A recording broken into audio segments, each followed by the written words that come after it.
చూడడం జరిగిందండి. చాలా బాధాకరం. ఈ రకమైన దాడి బహుశా నా 40 సంవత్సరాల రాజకీయ జీవితంలో చూడలేదండి. మాజీ మంత్రులు ఇల్లు తగలబెట్టే విధానం ఈ రాష్ట్రంలో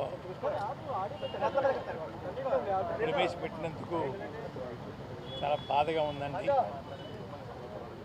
ఇది మంచి సాంప్రదాయం కాదు.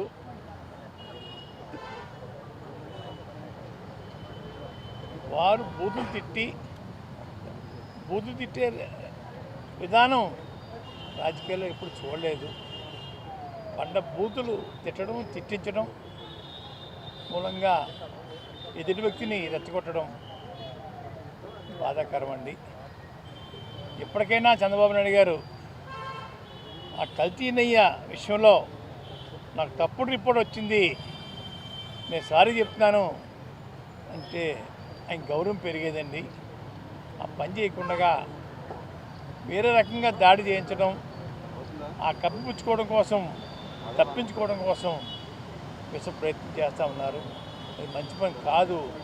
చాలా సీనియర్ ముఖ్యమంత్రి అని చెప్పుకుంటున్నారు, కానీ చెప్పుకుంటారు మీరు, కానీ మీరు చేసే పనులు మాత్రం బాగోలేదండి. చంద్రబాబు నాయుడు గారు, మీలో మార్పు రావాలా.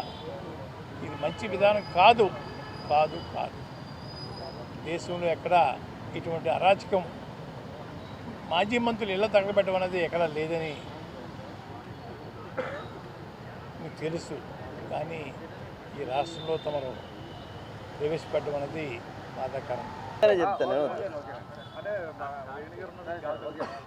ఈరోజు అంబటి రాంబాబు గారిని జైల్లో పెట్టిన సందర్భంగా ఆయనతో రావడం జరిగింది. అయితే ఈ ప్రభుత్వం చేస్తున్నటువంటి దుర్మార్గమైనటువంటి విధానాలు అయితే మీరు ఇంకోటి చెప్పొచ్చు, ఈ ప్రభుత్వం అనేక రకాలైనటువంటి విధంగా అంబేద్కర్ రాజ్యాంగాన్ని కాకుండా రెడ్ బుక్ రాజ్యాంగాన్ని అమలు జరుపుతున్నటువంటి విధానాలు అయితే మనం చూస్తున్నాం. అయితే మీరందరూ కూడా మీరంటే అవతరోళ్ళు అధికార పార్టీ నుంచి మాట్లాడేటువంటి మాటల్లో మీరు ఆ వేళ అలా చేశారు ఇలా చేశారని చెప్పేసి వాళ్ళందరి గురించి కూడా మాట్లాడతారు. ఓకే, ఆ పరిణామాలే ఈవేళ ఇక్కడున్నాం మేము, మీరు అక్కడున్నారు, మీరు అదే కోరుకుంటున్నారు అనేటువంటిది అర్థమవుతుంది. తప్పకుండా ఇది మళ్ళీ అటు నుంచి ఇటు తిరగబడుతుంది. మీరు ఏదైతే కోరుకుంటున్నారో అది తప్పకుండా జరిగి తీరుతుంది మీకు. ఇది దుర్మార్గమైనటువంటి పరిస్థితి. అంబటి రాంబాబు గారు తిరుపతి లడ్డూ గురించి మాట్లాడితే ఆయన జైలుకి పంపిస్తారా మీరు? తిరుపతి లడ్డూకి సంబంధించినటువంటిది ఎవరు దీన్ని తీసుకొచ్చారు? రాత్రి ఒక ప్రెస్ మీట్లో మరి గౌరవ ముఖ్యమంత్రి గారు కానీ ఉప ముఖ్యమంత్రి గారు మాట్లాడేటప్పుడు కొన్ని విషయాలు మాట్లాడారు. దాంట్లో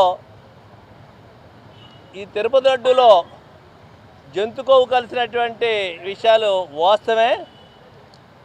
అది నాకు రిపోర్ట్ వచ్చిన తర్వాత, శ్యామలరావు నాకు రిపోర్ట్ ఇచ్చిన తర్వాతే నేను మాట్లాడానని చెప్పేసి ముఖ్యమంత్రి గారు చెప్తాడు. ముఖ్యమంత్రి గారికి ఈ సందర్భంగా నేను ఒకటే విజ్ఞప్తి చేస్తున్నా. విజ్ఞప్తి అనుకోవచ్చు, అది హెచ్చరిక అనుకోవచ్చు, తెలియపరుతున్నాను అనుకోవచ్చు. వెంకటేశ్వర స్వామి, ఆ తిరుమల వెంకటేశ్వర స్వామి నన్ను కాపాడాడు 2003లో మైనంగాలో ఇది అలిపిరి సంఘటనలో అని చెప్పి చెప్తుంటారు. అలిపిరి సంఘటనలో మిమ్మల్ని కాపాడినటువంటి తిరుమలేశుడికి మీద ఈ రకమైనటువంటి ఆరోపణలు వస్తే, మీకు నిజంగా వెంకటేశ్వర స్వామి మీద చిత్తశుద్ధి అనేటువంటిది ఉంటే, ఇది మీకు రిపోర్ట్ వచ్చిన తర్వాత, మీరు ముఖ్యమంత్రిగా ఉన్నారు కాబట్టి మీకు రిపోర్ట్ వచ్చిన తర్వాత ఆ రిపోర్ట్ మీ దగ్గర పెట్టుకుని ఏ విధంగా చర్యలు తీసుకోవాలి, ఎవరిని జైలుకి పంపించాలి, ఎవరి మీద ఏ యాక్షన్ తీసుకోవాలనేటువంటిది మీరు తీసుకునేటువంటి అధికారం మీకుంది. ఒక ముఖ్యమంత్రిగా ఈ అవకాశం మీకుంది. దాన్ని రాజకీయం చేద్దామనేటువంటి ఉద్దేశం కాకపోతే, డేట్లు కూడా చెప్తున్నాను. జూన్ నెలలో ముఖ్యమంత్రి అయ్యారు, జూలై ఆగస్టులో మీరు ఒక మీటింగ్ పెట్టారు దీని గురించి. ఆగస్టు నెలలో ఎమ్మెల్యేలు అందరితోటి మీటింగ్ పెట్టి తిరుపతి వెంకటేశ్వర స్వామి ప్రసాదంలో ఇది కలిసింది అనేటువంటిది మీరు చెప్పారు, గుర్తుపెట్టుకోండి. అంటే ప్రచారం ఎవరికి కావాలి? ఈ దుర్మార్గమైనటువంటి ఆలోచన ఎవరు చేశారు? వెంకటేశ్వర స్వామి మీద నిజమైనటువంటి భక్తి ఉంటే మన దగ్గర అధికారం ఉన్నప్పుడు ఆ అధికారాన్ని ఉపయోగించేయండి. కోట్లాది మంది భక్తులు మనోభావాలు దెబ్బతీసేటువంటి విధంగా ఇది దుర్మార్గమైనటువంటి విధానమైనటువంటిది ఆలోచన చేశారు మీరు. సరే, ఈవేళ ఏమైంది? రిపోర్ట్ వచ్చింది. రిపోర్ట్ వచ్చిన తర్వాత కూడా ఇంకా కొంతమంది మాట్లాడుతున్నారు. మీరు ఇచ్చినటువంటి మీ సంస్థల మీదే మీకు నమ్మకం లేదా? ఈ దేశంలో అత్యున్నతమైనటువంటి సంస్థల నుంచి వచ్చినటువంటి రిపోర్ట్, ల్యాబుల నుంచి వచ్చినటువంటి రిపోర్టు, ఆ రిపోర్టు ఏం చెప్తుంది? అటువంటి కల్తీ అనేటువంటి జరిగింది. వాళ్ళు చెప్పినటువంటి, నేను మళ్ళీ అలా పోతున్నాను, జంతుగోవులు ఈ కల్తీ అనేటువంటిది తప్పు అనేటువంటిది ఆ రిపోర్టులు వచ్చింది. ఇప్పుడు ఏం సమాధానం చెప్తారు మీరు? ఏం మాట్లాడతారు మీరు? మాట్లాడటానికి ఏదో ఎలాగ మాట్లాడతారు, కానీ ఆత్మ అనేటువంటి తోటి ఉంటుంది. మీరు వెంకటేశ్వర స్వామిని రోజు కొలుస్తాం మనం అందరం కూడా. నేను కూడా వెంకటేశ్వర స్వామి ప్రసాదం తింటేనే కానీ బయటకు రాను. అంటే నేనే కాదు, నాలాగా ఎంతోమంది ఈ దేశంలో ప్రపంచవ్యాప్తంగా. మరి మీరు అన్నటువంటి పదాలు వింటుంటేనే బాధ కలుగుతుంది. దీనికి ఆ కలియుగమైనటువంటి వెంకటేశ్వర స్వామి దీనికి ఎవరికి ఏ రకమైనటువంటి పనిష్మెంట్ ఇవ్వాలనేటువంటిది ఇస్తాడనేటువంటిది తెలియపరుస్తూ, నిన్న రాంబాబు గారు దాని మీదే ఫ్లెక్సీలు పెడుతున్నారో అని చెప్పేసి అడిగితే దాన్ని ఆయన కొట్టడానికి వచ్చి ఆయన కారు ఆపితే ఆయన ఆ బాధలో మాట్లాడినటువంటి మాటలు మాట్లాడి ఉండొచ్చు.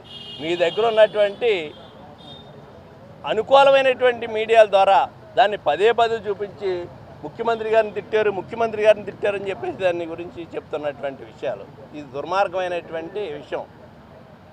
ఇంటికి వెళ్ళిన తర్వాత ఇంటికాడ వెంబడించి 5 గంటలు జరిగింది ఈ దమనకాండ. ఆయన లోపల ఉన్నాడు, వీళ్ళు ఉన్నారు, పోలీసు వాళ్ళు ఉన్నారు. ఇంత దుర్మార్గం. ఆ పోలీసులు ప్రేక్షపాత్ర వహిస్తున్నారా? అధికారం ఈవేళ శాశ్వతం కాదు ఎవరికైనా. ఈవేళ మనకు అధికారం ఉండొచ్చు, రేపు ఇంకోళ్ళకి అధికారం ఉండొచ్చు. అధికారులు మాత్రం శాశ్వతం. ఆ అధికారులు మాత్రం వాళ్ళ బాధ్యతలు వాళ్ళు సక్రమంగా నిర్వహించవలసినటువంటి అవసరం అయితే ఉంది. అలా కాకుండా వీళ్ళు చేయవలసిందంతా చేసిన తర్వాత 10:30కే రాంబాబు గారిని అరెస్ట్ చేసి లోపలికి స్టేషన్కి తీసుకెళ్లారు. మీరు ఆ పని ముందు ఎందుకు చేయలేదు? ఇది కాకుండా ఒక ఎమ్మెల్యే వచ్చి అక్కడికే ఇష్టానుసారంగా రాంబాబు గారి ఇంటి మీద కర్రలతోటి రాడ్లతోటి కారు ధ్వంసం చేశారు. సరే, తప్పు మాట్లాడినటువంటి వాళ్ళకి, తప్పు చేసినటువంటి వాళ్ళకి కోర్టులు ఉన్నాయి, చట్టాలు ఉన్నాయి, శిక్ష అనేటువంటిది ఉంటుంది. సరే, అది ఒక విధంగా అయితే అది ప్రతిపక్ష పార్టీకైనా అధికార పార్టీకి ఉండదు. ఇంకా అది అధికార పార్టీ నుంచి వెళ్ళి అంత పోలీసులు ఎదురుగా వాళ్ళ ఇంటికాడ దౌర్జన్యం చేసినటువంటి వాళ్ళ మీద ఎందుకు కేసులు రిజిస్టర్ చేయట్లేదు? ఒకప్పుడు జోగి రమేష్ గారు చంద్రబాబు నాయుడు గారు ఇంటి మీదకి వెళ్ళారంటే జోగి రమేష్ మీద కేసు రిజిస్టర్ చేసింది ఆ రోజు వైఎస్ఆర్ ప్రభుత్వం. ఈరోజు ఆ పని మీరు ఎందుకు చేయట్లేదు? అదేవిధంగా Vamsi party office, Telugu Desam party office మీదకి వెళ్ళి గొడవ చేశారన్నప్పుడు వంశీ మీద కూడా కేసు రిజిస్టర్ అయింది. ఈరోజు కూడా ఆ కేసులు కోర్టులు తిరుగుతున్నారు. ఈ పని మీరు ఎందుకు చేయట్లేదు? ఇంత విచ్చలవిడిగా మీరు ప్రవర్తిస్తున్నటువంటి దానికి మూల్యం చెల్లించుకునేటువంటి రోజు తొందరలోనే ఉందనేటువంటిది ఈ ప్రభుత్వానికి హెచ్చరిస్తూ, ఇటువంటి కార్యక్రమాలు ఏదో మొన్న మాట్లాడారు అంటే మీ అధికారంతో తొక్కిపెట్టి వీళ్ళందరినీ ఈ విధంగా దారికి తెచ్చుకోవాలంటే తెలుగుదేశం పార్టీలో మీరు ఎన్ని బాధలు పెట్టినా, ఎన్ని ఇబ్బందులు పెట్టినా, ఎన్ని కేసులు పెట్టినా దాన్ని ఎదుర్కోవటం కోసం వైఎస్ఆర్ పార్టీ నుంచి అందరూ సిద్ధంగా ఉన్నారు. నేను ఈరోజు రాంబాబు గారిని మాట్లాడింది ఆయన ఆవేదన, ఆయన మాటలో కూడా చాలా వరకు చెప్పడం జరిగింది. అది మీకు చెప్పేటువంటి విషయాలు కాదు, కానీ ఇది చాలా దుర్మార్గమైనటువంటి విధంగా ఈ రోజున పరిపాలన జరుగుతుంది అనేటువంటిది మరొకసారి వాళ్ళ అవసరం కోసం వాళ్ళు మాట్లాడుతున్నారు తప్పితే కాపుల మీద దాడి కింద మాట్లాడలేదు. నేను కాపుల్లో వాయిస్ ఉన్న వాళ్ళ మీద మాట్లాడుతున్నారో, ఈ ప్రభుత్వాన్ని వ్యతిరేకించే వాళ్ళ మీద మాట్లాడుతున్నారు అనేటువంటి చెప్పాను. ఆ వేళ రంగా గారిని చంపేసినటువంటి ఇది తెలుగుదేశం పార్టీ అధికారంలో ఉండగానే రంగా గారిని హత్యేశారు. ఆ రంగా అనేటువంటి వ్యక్తి చనిపోకపోతే ఎంతో కాలంగా ఎదురు చూస్తున్నటువంటి మా కోరిక నెరవేరింది. ఈ రాష్ట్రానికి ముఖ్యమంత్రి అయ్యి ఉండేవాడు రంగా అనేటువంటి వ్యక్తి. అది ముందే గ్రహించినటువంటి వాళ్ళు ఆయన మట్టుపెట్టారు. ఇది కాపుల మీద దాడా ఇంకొకరి మీద దాడా అనేటువంటిది మీరు ఎలా తీసుకున్నా నాకేం అభ్యంతరం లేదు, కానీ జరిగినటువంటి విధానాన్ని మాత్రం ఈ రాష్ట్ర చరిత్రలో ఎప్పుడు మర్చిపోలేరు రంగా గారు హత్య అనేటువంటి దాన్ని. అది ఎవరు చేశారు, ఎందుకు చేశారు, ఎలా చేశారు అనేటువంటిది అప్పుడు జనరేషన్ గుర్తుంటే వాళ్ళు మళ్ళీ పిల్లలకు చెప్తున్నారు, ఆ పిల్లలకు చెప్తున్నారు. 40 సంవత్సరాలు అయిపోయినా ఈ రోజున రంగానే ఆరాధ్యదయంగా చూస్తున్నారంటే ఆ రోజు జరిగినటువంటి సంఘటనలు ఎలా చెప్తుంటారో ఈ సృష్టి ఉన్నంతకాలం కూడా రంగా అనేటువంటి హత్య ఎలా జరిగింది, ఎవరు చేశారు అనేటువంటిది ఎప్పుడూ వెనకాల వాళ్ళకి చెప్తూనే ఉంటారు. దాంట్లో ఏ విధమైనటువంటి అనుమానం లేదు. ఒక టార్గెట్ పెట్టుకుని చేస్తున్నటువంటి విధానం ఇది, కొంతమందిని కావాలని చేస్తున్నటువంటి విధానం ఇది. ఆ రెడ్ బుక్లో రాసుకున్నటువంటి దాంట్లో ఎవరి పేర్లు ఉంటే వాళ్ళ మీద జరుగుతున్నటువంటి అంటే కాపుల మీద దాని కింద మీరు ఏదో మాట్లాడారు ఎలాగనేటువంటిది వాళ్ళు ఎన్ని రకాల కేసులు పెట్టినా ఎదుర్కోవడం సిద్ధంగా ఉన్నాం. ఈ దుర్మార్గమైనటువంటి పరిపాలనని ప్రజలు గమనిస్తున్నారో. ఎందుకంటే నష్టపోయింది వాళ్ళ ఇంటి మీదకి వెళ్ళి దాడి చేస్తే వాళ్ళ మీద కేసు పెట్టాం. బాధితులు ఎవరైతే ఉన్నారో నష్టపోయినటువంటి వాళ్ళని ఎవరు జోగి రమేష్ గారి ఇంటి మీదకి వెళ్ళి ఏళ్ళు తగలబెడితే అంతకుముందు 2 రోజుల క్రితం మాట్లాడితే ఒక పథకం ప్రకారంగా కాబట్టి 2 రోజుల ముందు మాట్లాడినటువంటి జోగి రమేష్ గారు మాట్లాడినటువంటి దానికి మళ్ళీ ఈయన పంపించి ఐలు తగలబెట్టేటువంటి అంటే ఏం చేద్దాం అనుకుంటున్నారు, ఎక్కడ తీసుకెళ్తున్నారు? ప్రజలను భయభ్రాంతులు చేద్దాం అనుకుంటున్నారా? చేయండి, మీ ఇష్టం వచ్చినట్టు చేయండి. ఇప్పుడు సిట్టుకు మించినటువంటి ఆధారాలు, సిట్టుకు మించినటువంటి ఒక పరిశీలన చేయటానికి ఒక సంస్థ అనేటువంటిది సిట్టు ఎవరిచ్చారు? ప్రభుత్వమే కదా సిట్టుకి ఇచ్చింది. దానికి మించినటువంటి ఆధారాలు అంటే ఇంకెక్క పైనుంచి తీసుకురావాలి, ఆ వెంకటేశ్వర స్వామి ఇవ్వాలి. దానికి మించినటువంటి ఆధారాలు ఏమైనా ఉంటేనే సిబిఐ కాదు, సిబిఐ ఎంక్వైరీ చేసి రిపోర్ట్ ఇస్తే అది సిట్టు కోర్టులో ప్రవేశపెట్టింది. దానికి మించినటువంటి ఆధారాలు ఏమైనా ఉన్నాయంటే మరి ఆయన దగ్గర ఉంటే పెట్టమనండి, తప్పే ఉంది. ఇప్పుడు దాకా ఎందుకు పెట్టలేదు? కూడా మిగతా కాపు నాయకులు దాడి చేసే అవకాశం మీరు మాట్లాడారు.